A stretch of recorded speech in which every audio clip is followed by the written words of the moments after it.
நாங்க வந்து ஆக்சுவலா அங்க வேற ஒரு தீபா மேம பார்த்தோம் நாங்க படத்துல. பட் இங்க ஒரு வேற மேமா இருக்கீங்க.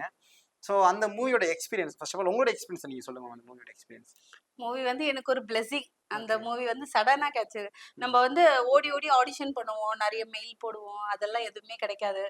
சடனா ஒரு கால் வரும் பாருங்க. காட்ஸ் கிஃப்ட் மாரி. அந்த மாரி எனக்கு கிடைச்சது தான் இந்த ரோல்.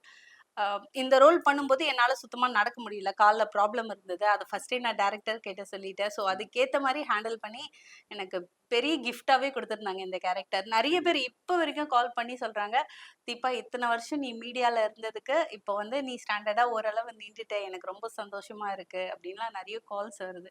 கண்டிப்பா. சாருக்கும் வந்து இன்ஃபார்ம் பண்ணிட்டேன் இந்த விஷயத்த. ரொம்ப தேங்க் யூ சார்ன்ட்டு. கண்டிப்பா மேம். ஆக்சுவலா இந்த வாய்ப்பு வந்து நீங்க தேடி போகல. நீங்க இல்ல. அதுவா தானா வந்த வாய்ப்பு அது. தானா வந்தது. நம்பளோட எஃபர்ட் என்னோட எஃபர்ட் வந்து நான் கரெக்ட்டா குடுக்குறேன். ஓகே. காட் கிரேஸ் அது வந்து பல பேர்கிட்ட போயிட்டுருக்கும். சடனா வந்து அதுக்காக ஃபைனல் பண்ணி வச்சிருக்க அந்த ஒரு கேரக்டர் வர முடியாது. வாட்டெவர் சிச்சுவேஷன் இருக்கலாம். பட் அதுக்கு அடுத்த ஸ்டேஜ்ல நான் தான் இருந்திருக்கேன். ஸோ சடனா அவங்களுக்கு வந்து இவங்கள போடலாம் இந்த கேரக்டருக்குன்னு டக்குன்னு ஃபிக்ஸ் பண்ணிட்டாங்க.